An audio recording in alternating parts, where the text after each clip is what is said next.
Okay, we're in the very long Simon chapter 80 in the Kitzur Shulchan Aruch, learning the laws, different laws of the Lamites Melachos, the 39 prohibitions of things, of works that we're not supposed to be doing, we're prohibited from doing on the Shabbos. Let's bring up the text. So, okay, here we go. We are holding law number 12. Last week we discussed different peel foods that have shells or peels, fruits or vegetables. So the different laws about eating, let's say, nuts or seeds, sunflower seeds with the seeds. What's the halacha? According to the Alter Rebbe, according to the Siddur we have in Chabad, the Alter Rebbe who wrote the Shulchan Aruch, so he has the Code of Jewish Law, and then he has some final rulings that sometimes will change according to what's in the Siddur. In the back of the Siddur, there's some laws regarding the laws of Shabbos. So, but in the basic idea, foods, first of all, shells there's a difference if the shell or the covering is connected or loose. There becomes a problem we're going to see when there's foods with when there's peels that are totally no connection. They're totally psolas. There's no use for them. Certain parts of food, whether even animals could eat them. But in general, the general rule is that as long as you're going to eat normal foods like oranges, etc., and you peel it by hand, using a peeler is not allowed on Shabbos.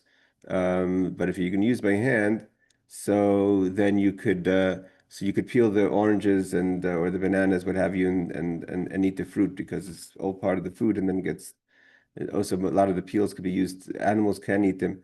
And so as long as you're eating it right away and you're doing it by hand. But if you're going to prepare food, let's say, then there's a problem. And same thing, the only really complicated part is really eggs. To peel hard-boiled eggs, if you want to make egg salad, so you have to peel it right before you make the egg salad. So we're going to get back to all this. Let's try to go forward in the halachas themselves. I made a few summaries of the laws when it comes to peeling. I just don't want to send it out yet until I get an approval from a rabbi.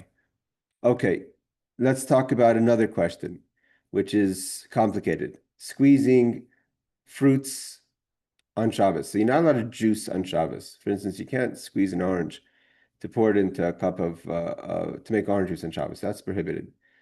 The question really only comes to if you can if it's allowed to if you're allowed to squeeze foods into foods, not for coloring or drinking, but for part of the food. Like for instance, the question obviously comes up with lemons. Can you squeeze a lemon into a salad on Shabbos or on top of a piece of salmon?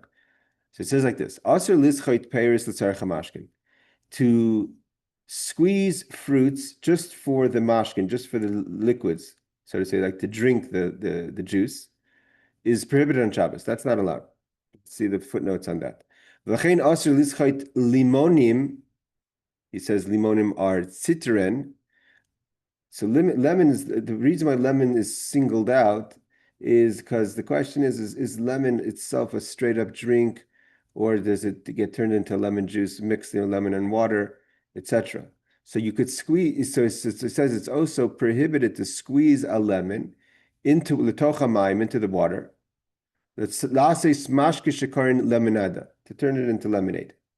So that's prohibited, to squeeze a lemon into lemonade. Now, in that is included. We're going to learn later when we get to the second parts of this course of studying the law. We're going to learn that even slicing lemons into tea is prohibited on Shabbos. Hold on, my mouse is. Let me let Ariel in. But lemon to turn into lemonade, even just pouring into water. So seemingly, what it means to squeeze oranges and make straight up 100% pure orange juice. That's for sure not allowed. One would think maybe if I squeeze the lemon into the water, it's like squeezing lemon into food. It says no, that's considered a drink, not a food, and therefore it's prohibited. But I feel limtzos pri befiv, even to suck juice separately out by your mouth, to take, let's say, an orange and just suck out the juice, Yesh Oisrim, there are those who prohibit it. Yesh Lihizar al Kapanim Banavim, specifically be careful of sucking out the juice of grapes.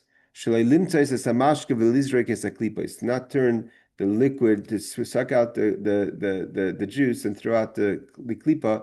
Again, it's becoming a problem with butter and psilus and leftovers. But what happens if you don't need the liquids? You're not squeezing it because you want the liquids. For instance, an example would be squeezing lettuce or something that you're not looking to drink lettuce juice. You're just trying to get out. And then you're permitted to squeeze it. Chasa is salad, which is lettuce. Vikishuim or cucumbers. Milafefonim. Gurken. Shamayim ha'elchim li'ibud, because the liquids that you're taking out is not for you to drink, but it's just going to go to waste. So it's to squeeze and juice for drinking. And again, everything depends on the minhag hamakom also.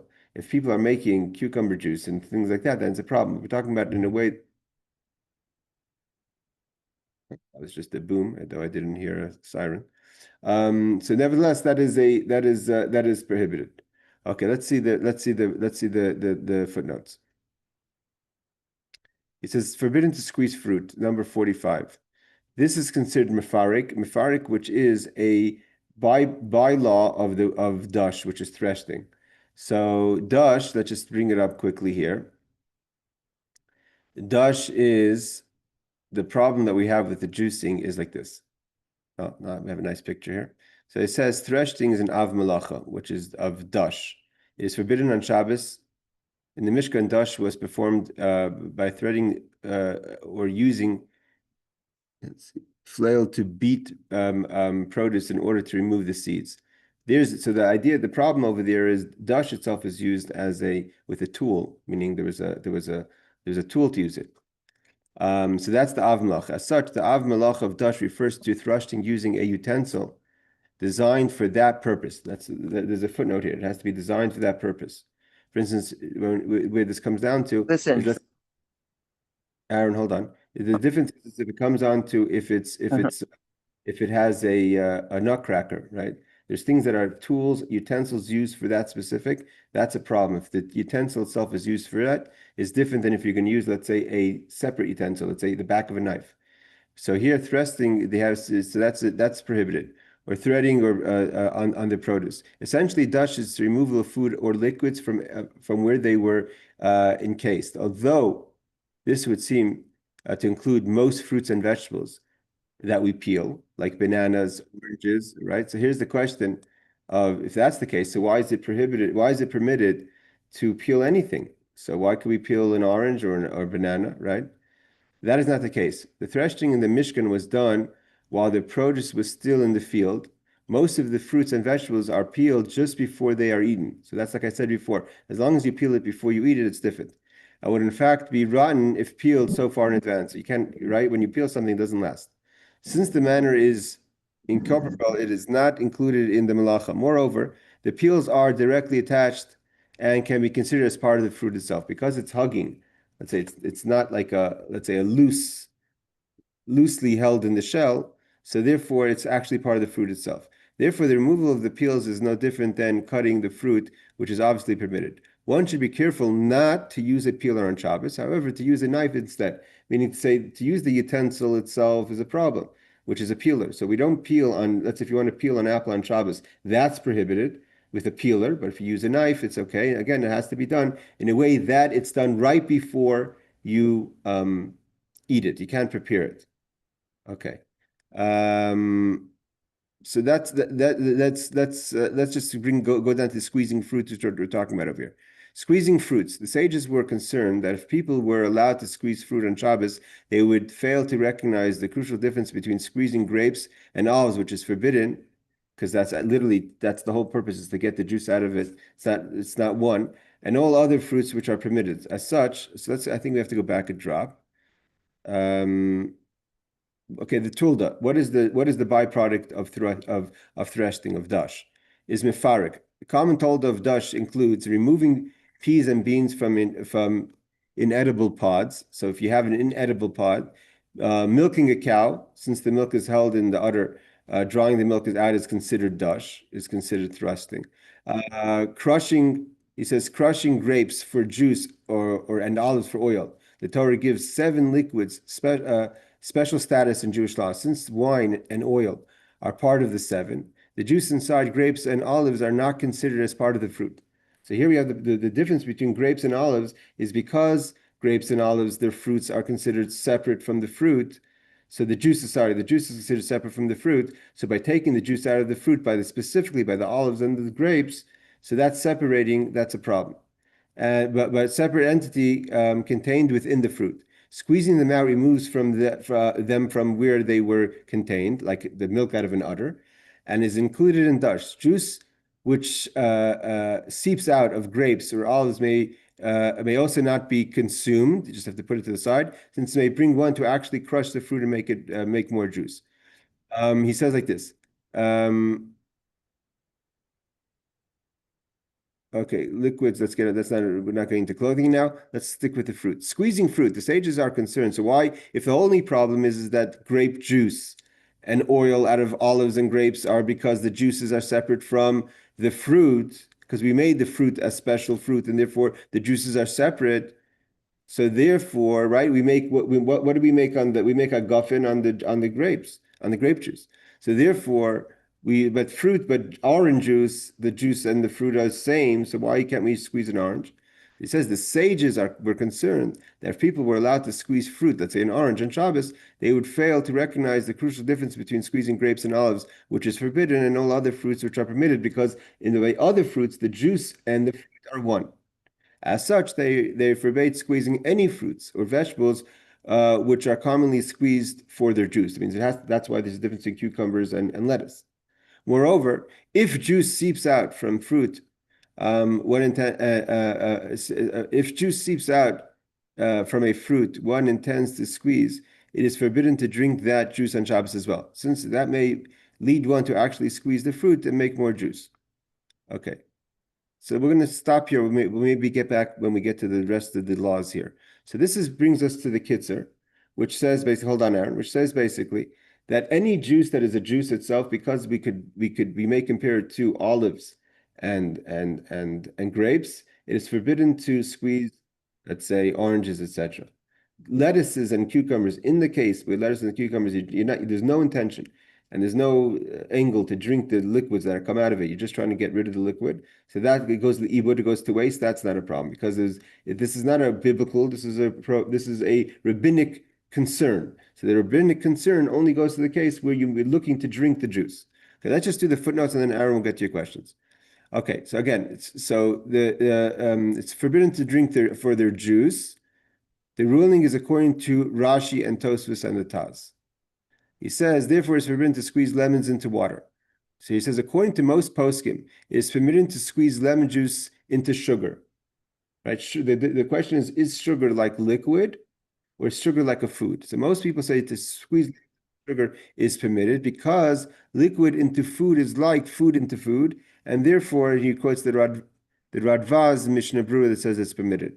So lemons into sugar is okay. Lemons into water to make lemon juice is not. Okay. He doesn't get into if you could squeeze lemon into sugar and then add water afterwards.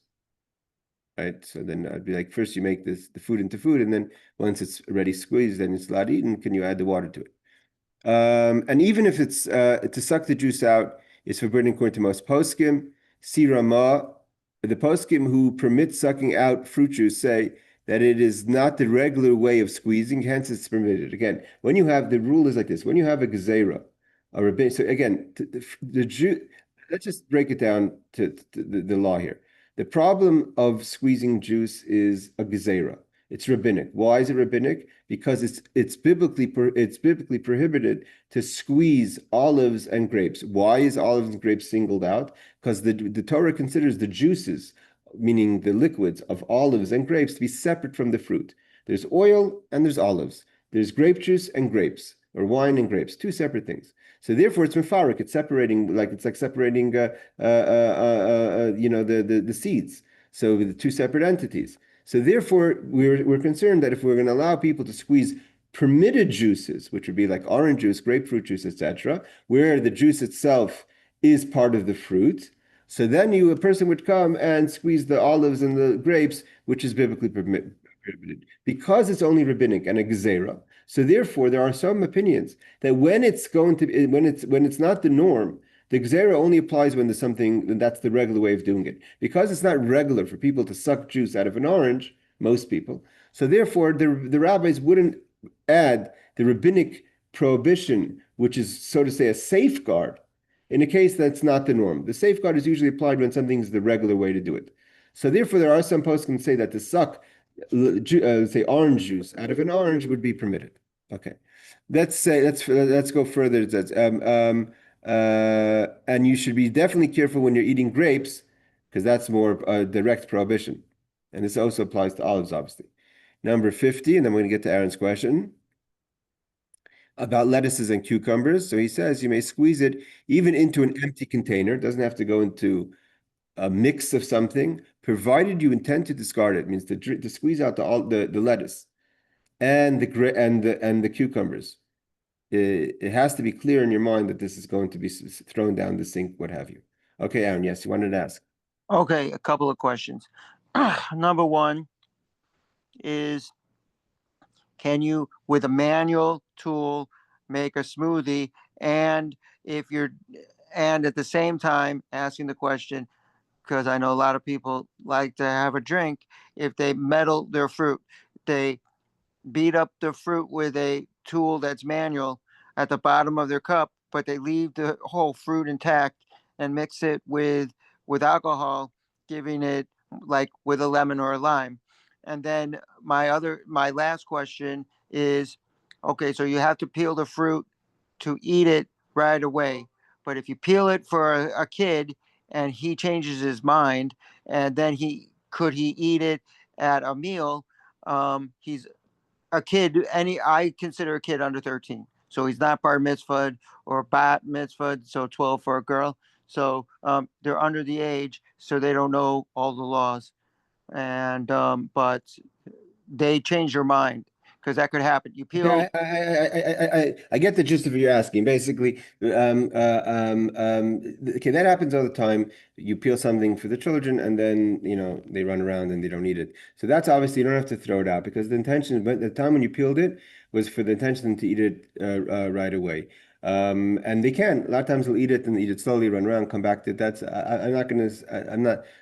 I can't say I'm 1,000% certain on that, but I can't see what their concern when it comes to the peeling, because again, according to most opinions, the peels of the fruits is not so much. It's not really mifarik. It's really ochel mitoch ochel. It's food from food, and so you're not doing it the regular way, and you're doing it at the table. You're not doing it. Your intention is for the kid to eat it.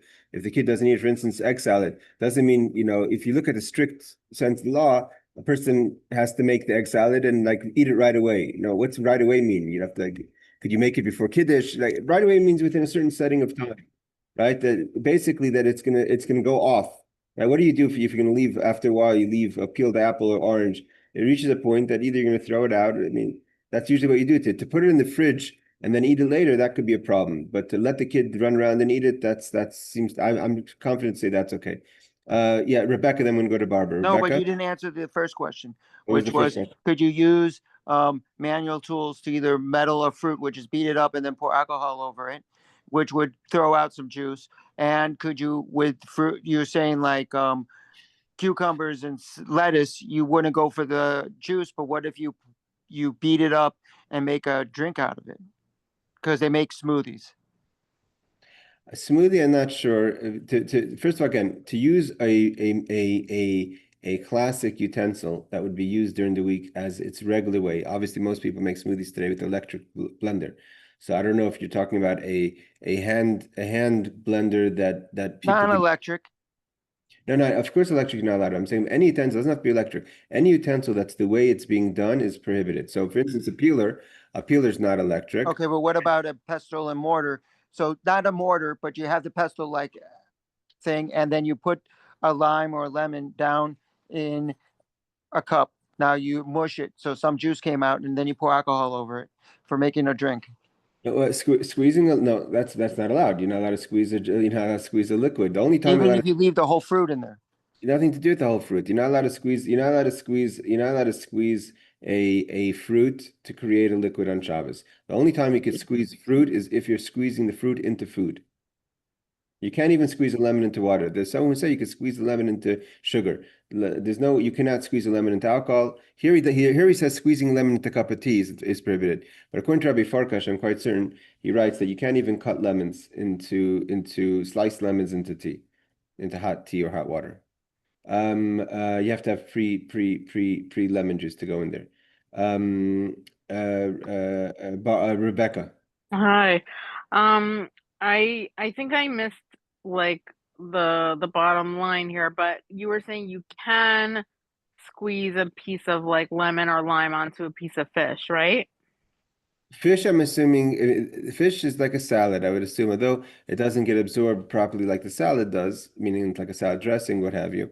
But it says food on top of food is allowed. So squeezing a lemon on top of the food, let me get back to you on that because what happens usually with the lemon on top of a piece of salmon is, especially after the salmon is cooked, so the salmon doesn't it doesn't get absorbed into the food. It just Right. on top It as a stays on juice. the top, right?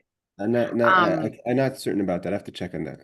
okay, and then also, there are some people like if they want to put lemon in their tea or lemon on a liquid or something, they squeeze it into a spoon and then they put the spoon in the liquid. Is that okay? What's the basis for that? That this way they're not squeezing the lemon directly into a liquid. Being not allowed to squeeze a lemon, squeezing a lemon into liquid is trying to make it easier. Squeezing it into the spoon is more difficult. Squeezing into the spoon is like creating juice. That's for sure prohibited. There's a thing. One would think that if I squeeze it into liquid, it's almost like squeezing Oh, it into food. So that makes it easier. But squeeze it into the spoon and put it into the cup is more problematic. so then you can squeeze it into a liquid? You cannot squeeze it into tea, or if you have pre-squeezed juice, let's say you squeezed it on Friday, or you or you Buy a bottle. or you never, or you buy the bottled juice, whatever. Like there's you could buy it in the store. That's something else. Here, this is a chart I made. Again, I haven't read this, but I sent it to my rabbi. I haven't to my rav. I haven't run it by him, but this is basically what I put together. Squeezing grapes and olives is Torah prohibited. Squeezing other fruits is rabbinic, like we said. Squeezing into foods to flavor permitted. Conditions apply. It has to be eaten right away. Again, let's check on the fish. Squeezing into liquids forbidden. Using a squeezer or press, Aaron, forbidden. Sucking fruit in the mouth is permitted, but we spoke about what according to some opinions, the Kitzur says not everyone agrees with that. Peeling juicy fruit, like when you peel it, it's like a juicy orange, is permitted if not squeezing intentionally. Cutting a lemon into tea, forbidden. Squeezing pickles, like we said at the end of the sif, not for the juice is permitted. Eating soft food, even if the juice comes out, is permitted. Okay? So Wait, I that's don't get that. what? Eating and juice comes out is permitted, or it's permitted or prohibited? Permitted, because you're Oh, not okay, I got it now. juices. Okay. You can't control. Okay, Barbara, you're next. Sorry. Oh, my question is, and maybe this is already answered, but let's say you have lemons and you slice them before Shabbat and you have them there to put into like hot tea or water. Can you do that? It's already cut. It's not. Hold on, this is some noise coming from somewhere. Um, Hold on. Sharon, you have to mute yourself. You're kind of Okay. mute. Sound coming over. Sorry. The cutting the lemons before, which are oozing juice, and then putting it in, I think that would still be a problem to the liquids. Okay. You'd have to create the juice first, because the problem is if it's kind of a mix between here and there, it's kind of still containing the juice, right? And you're putting it into liquid. Whereas if you just squeezed it into a receptacle before Shabbos, then that's totally not a problem. Okay. Rebecca, you still have your hand up. Is that another question? Rebecca? No, sorry about that. Yeah, let's go back to the Kitzur. Okay. Interesting law.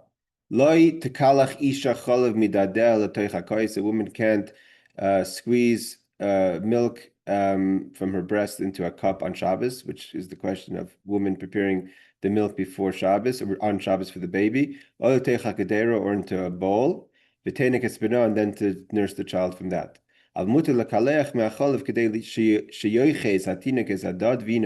But to squeeze a drop, so the child should start nursing, that's permitted. So it's basically the question is if you're allowed to pump breast milk on Shabbos for the baby, that's prohibited. Not just using an electric one, but even a manual non-electric one is prohibited on Shabbos. Evidently, there's some idea that the woman's milk could be used as some sort of remedy for a cut or something, I'm assuming. So that's prohibited on Shabbos unless it's life-threatening. So he says it's something. It's forbidden to sprinkle some of her milk on something that is for the sake of a remedy where there is no danger involving and no intense pain. He says, sorry, sir, intense pain. Okay, so let's see the footnotes on this. 51. This is according to most Rishonim, milking is part of mefarek, like we said before, just like you can't take the milk out of a cow, and not chas v'shalom to comparing, but the same principle of the rule. Okay, 52 is milking into an empty cup is a doraisa. Milking into food is a shavus. So to milk into an empty cup would be biblical. To prepare a bottle on Shabbos is prohibited biblically. To put it into a food, whatever that would be, that could apply also to animal milk, is derabanan. 53, you're not allowed to milk into an empty vessel, even with intention to discard it. See the Chazon Ish. This is actually another problem. The problem is if the woman feels gorged, then she needs to release the milk. So you would think that maybe that's permitted, and you're not tending to feed the child. That's also, according to the Chazon Ish, that's also prohibited. Feed the child with it. Okay, let's see and what about feeding the baby? So even though nursing is mefarek, the nursing itself is, why is a woman allowed to nurse? If you're not allowed to remove milk, so to say, on Shabbos from the breast, what's the difference if the baby eats it or not? So here he explains that question. Even though nursing is mefarek, which that's the law of mefarek, it's the same law separating any liquids from, again, obviously the liquids is not the same as where it's coming from. So he says, even though nursing is mefarek, it is permitted to nurse a baby on Shabbos, for it is considered an irregular form of mefarek. It's not a regular way, and anything that's a shinoi, he considers that not to be a prohibition on Shabbos. See Bir Halacha, Chelkas Yaakov says that a baby may nurse on Shabbos, for since this is its way of eating, it is not considered mefarek. So there's a machlokes. Basically, hold on, Aaron. If it's considered mifarik, which is the tulda, which is the bylaw of threshing, and in theory, it's prohibition. You're not allowed to milk even to the baby. You're not allowed to nurse the baby. But it's not a regular way of doing it, so therefore it's permitted. According to the Chelkas Yaakov, it's not considered mifarik at all. Says the baby may nurse because since that's its way of eating, it's not considered mefarek. For an adult, it would be considered mefarek. If an adult, a non-essential child, means halachically, once the child stops nursing, so then it's considered mefarek, and then according to him, it would be considered prohibition. So there's actually halachically differently. It means there is such a thing in halacha. It talks about when a child stops nursing after a certain point in their life and wants to start nursing again. So then it's a problem for the woman to do it according to the Chelkas Yaakov, because then it's mefarek. According to maybe the first opinion, who was it, the Bir Halacha, maybe it'd be permitted in the event that's permitted, because then it's because that's not a regular way of mefarek, of separating the food from its source. Yes, Aaron. Okay. It happened with my son when he was first born. He had trouble latching on.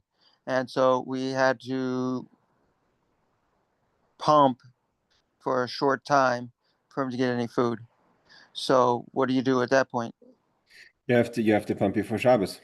Again, if it's a sakanas nefashis, if the child, when it comes to this question of the life is the child, the life of the child's in danger, sakanas nefashis, you're allowed to make a fire on Shabbos. We're talking about in a way a person's trying to prepare in a way where it's not life threatening. If the child's life isn't threatened or endangered, that's another whole situation. I'm talking about in the norm. So the woman would have to prepare it. You could prepare nurse. It doesn't have to be fresh from that day. You could fridge it. You could put it in the fridge. It lasts a few days. Okay, now my second question is at some point, I'm bringing up something that's a little personal, but you're inverted, if you know what I mean. And so you have to pump to bring it out so the baby can latch on. And that's what we had to do.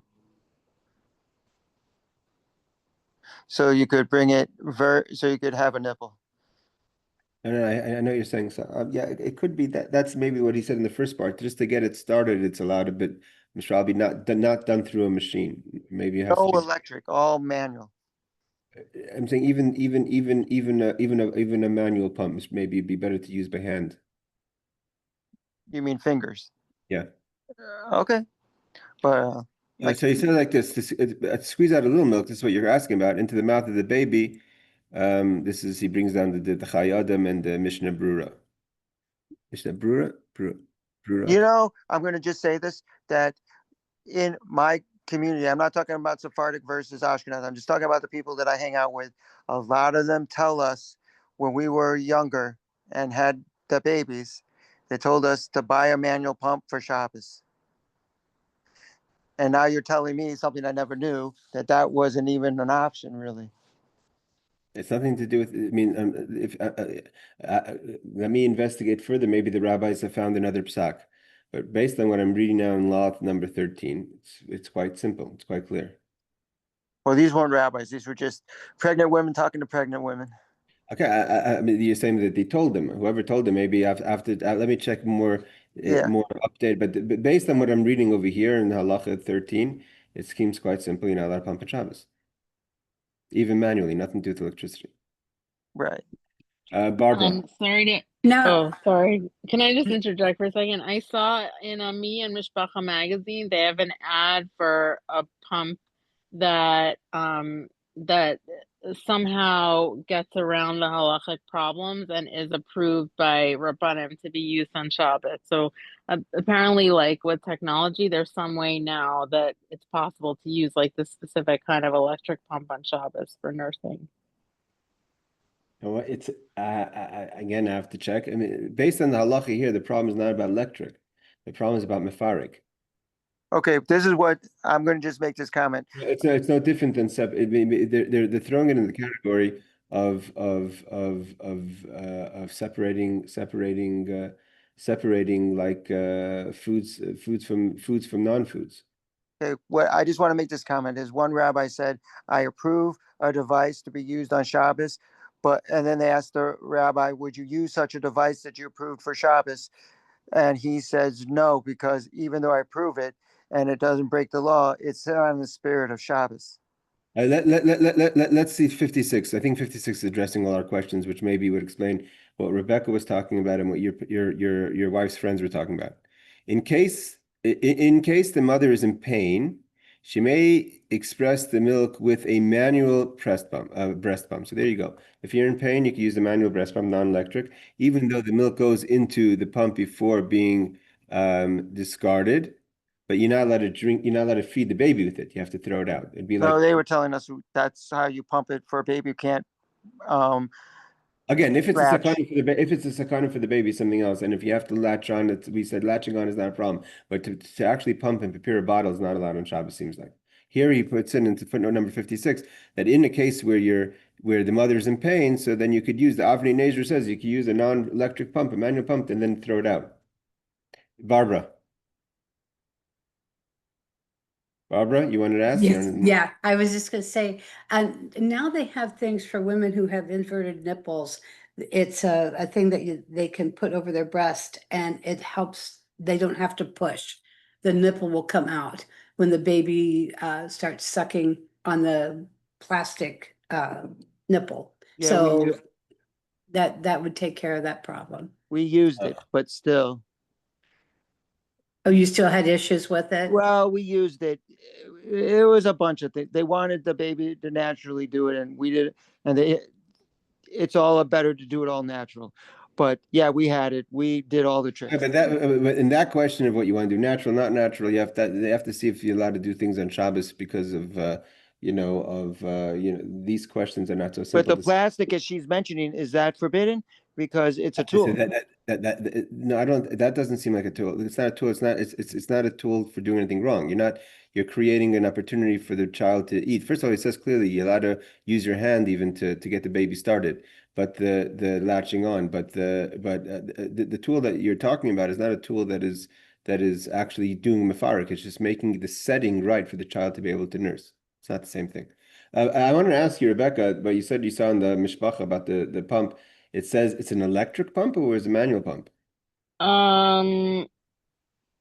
I'm not sure. I think it might have been electric, and I think it has to be programmed before Shabbos, and then on Shabbos the woman just puts it on, and it, like, I believe that. And they said just a woman could use it to nurse and create bottles, or it was just in a case where a woman is engorged and in pain, etc., which would fall under footnote number I don't know, but I'm actually looking for the ad now. Oh. I was gonna post the picture on as soon as I find it. I'll let you know. As soon as I find it, I'll post it.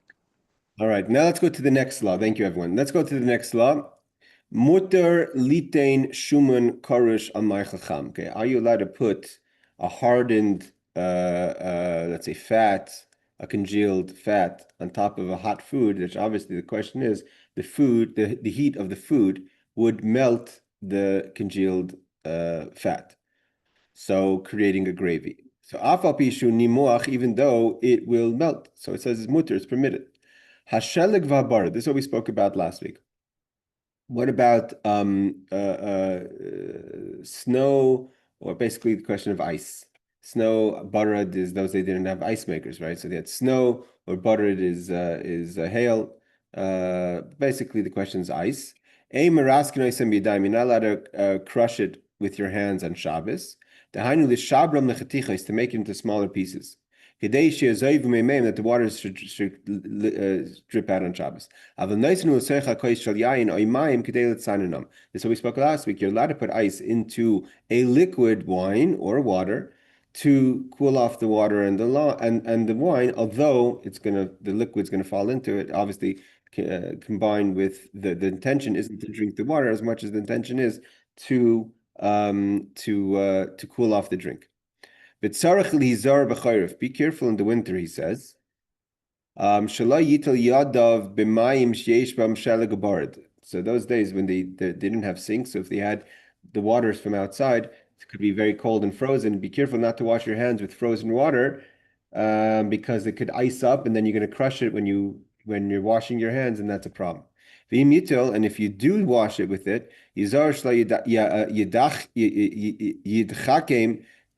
don't rub it between your hands, then you're going to crush the ice. That would be crushing. It's permitted to break ice, not for the sake of the ice, but to get to the water underneath the ice. If the water source is outside and it's being protected by or covered by the ice. Well, here's a question that again, I actually experienced this. I was on a trip in Ukraine years ago when someone was locked out of the bathroom on Shabbos and Nebuch in a lot of pain. So it says, what about to urinate into the snow on Shabbos? Better if you can not to do that.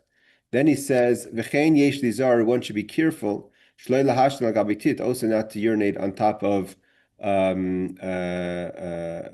mud, or soft dirt.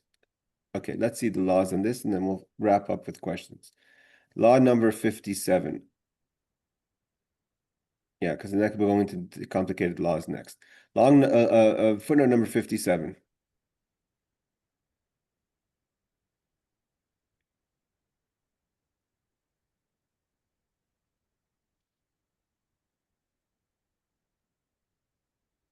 Okay, law 57 says like this. The congealed fat on top of hot foods. This is permitted only in a klisheni. Again, the food has to be in a second vessel. So if the food is in a first vessel or on the fire, obviously not allowed. You've already put into a klisheni, and we said klisheni, a second vessel, doesn't cook. Look into Kitzur Shulchan Aruch, chapter 72. Number 58. Even though it melts, the Shulchan Aruch, our custom is to be stringent and not to do this even when the fat will not ever heat up to Yatzaladis, even if the food is in a second vessel, and the congealed fat will not turn into a yatzaledis. Yatzaledis, we said, is that it becomes so hot from the food that the food will be too hot for the hand to touch. And even if it doesn't reach that, but it melts slowly, we're stringent. We are lenient, however, when necessary. For example, oneg Shabbos, if your joy of Shabbos is dependent on it, or when guests arrive and that's the only way to eat the food, and you don't have enough food for them, you didn't prepare enough food for them. Okay, number 59. You may not crush snow or hail by hand. The Kitzur Shulchan Aruch permits placing congealed fat upon hot foods because the melting is accomplished by itself and not directly by anyone's action. Fat and ice have almost identical halachas in this regard. So he's saying that by hand, you're not allowed to do it, but the ice to melt on its own. So when you're putting the congealed, you're not looking to melt it, you're just putting it on. Here, you're crushing with your hands, so it's a problem. Okay, footnote number 50, number 60, to put ice into liquids, meaning to cool off, not to drink the liquids, but to cool off, to cool the liquids, like ice water. So it says the Mishnah Brura 320:33 rules that crushing ice is forbidden because it is similar to creating water. Means it's boina. It falls under the prohibition of boina, of creation. Another reason it's forbidden is because it might lead one to think it is permissible to squeeze fruit or juice. It means it could fall into the category of turning solids into liquids like juice. Therefore, merely putting an ice cube in a cup of wine or water is permitted because the sages saw no reason to enact such a prohibition. Again, the Vilna Gaon says that it's not regular. Ice water is not the regular way of so to say, getting the liquids out of the water. Although water melts, when you put ice into the water of the ice melts. But that's not the intention, and that's not the regular, so therefore it doesn't fall under the prohibition. The rabbis, again, when we're talking about a rabbinic concern, the rabbinic concern is not only in certain cases, it doesn't apply in all cases. Meaning to say, if it's not the intent and it's not what you're looking to do, then the gezerah is not, they don't do a gezerah on a gezerah. That this is nothing close to juicing, or this is nothing close to building because it's in the liquid, so therefore there's no prohibition. What are we talking about here? To break ice. Oh yeah. So why are you allowed to break ice to get to the water underneath it? Let's say a frozen well, is because the water is not derived as a result of the ice. You're not taking the water from the ice. You're taking the water from the water. You're just getting to the water. In order to get to the water, you have to break the ice. Okay. Urinating in snow should be avoided if possible because you're laughing, but I've been in a scenario where someone was in pain waiting for someone to open the bathroom because the snow will surely melt as a direct result of this act. However, if there is a problem about finding another place, it is permissible to urinate in the snow, the Mishnah Brura says. Number 63 is about dirt or mud because the malacha of lush, we said before, right? Making a thick substance, kneading, could kind of fall into that category. What about your animals? Can your dog pee in the snow? Yeah, you're not telling it to do it. You're not going to be able to prevent a dog from where the dog should urinate. That applies also just this urinating in the grass. It's also a problem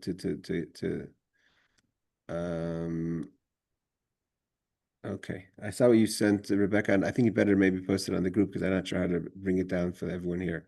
But can I say something? Go ahead. You mentioned, okay, so you mentioned hard fats and putting them on the food.